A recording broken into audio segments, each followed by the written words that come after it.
एक बिजनेसमैन को भारी नुकसान का सामना करना पड़ा। उसने ब्याज पर एक कर्ज लिया इसीलिए, और उसने वह पैसा वापस नहीं किया जो उसने लिया था।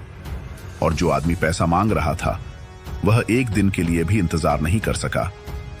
वह आदमी बूढ़ा था और उसको बिजनेसमैन की बेटी को प्राप्त करना था। इसलिए बूढ़े ने कहा, मैं तुम्हारे सभी कर्ज माफ कर दूंगा अगर तुम अपनी बेटी को मेरे साथ शादी करवा दो। बिजनेसमैन ने इनकार किया तो बूढ़े ने एक और प्रस्ताव दिया। चलो एक चीज करते हैं, खेलते हैं एक खेल जिसमें मैं एक छोटे से थैले में 2 पत्थर रखूंगा, एक सफेद होगा और एक काला होगा। बिजनेसमैन को थैले से पत्थर निकालना है। अगर सफेद पत्थर निकला तो उसके सभी कर्ज माफ और उसको बेटी की शादी नहीं करनी पड़ेगी, और अगर काला पत्थर निकला तो सभी कर्ज माफ हो जाएंगे लेकिन शादी करनी पड़ेगी। बिजनेसमैन और बेटी दोनों ने सहमति दी। पूरा गांव इकट्ठा हो गया और मुखिया भी देख रहा था।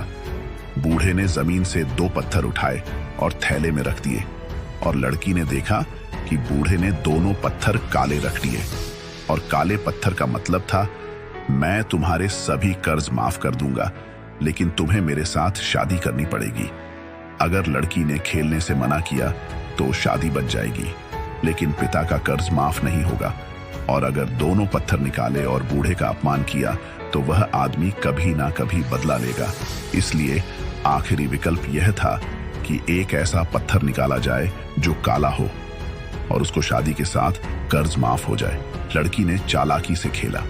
उसने एक पत्थर निकाला और उसे जमीन पर गिरा दिया, और वह पत्थर नीचे गिरा और बहुत से काले और सफेद पत्थरों में मिल गया। लड़की ने कहा, ओह शिट, मैंने इसे गलती से गिरा दिया। लेकिन चलो एक चीज करते हैं, चलो दूसरे पत्थर को भी बैग से निकाल कर देखते हैं।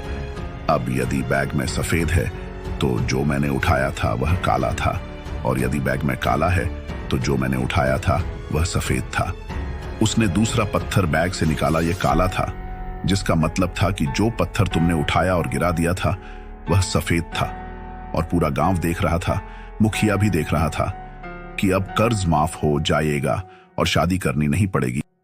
कहानी से हमें सीखने को मिलता है कि कठिन परिस्थितियों में होशियारी की कला क्या होती है।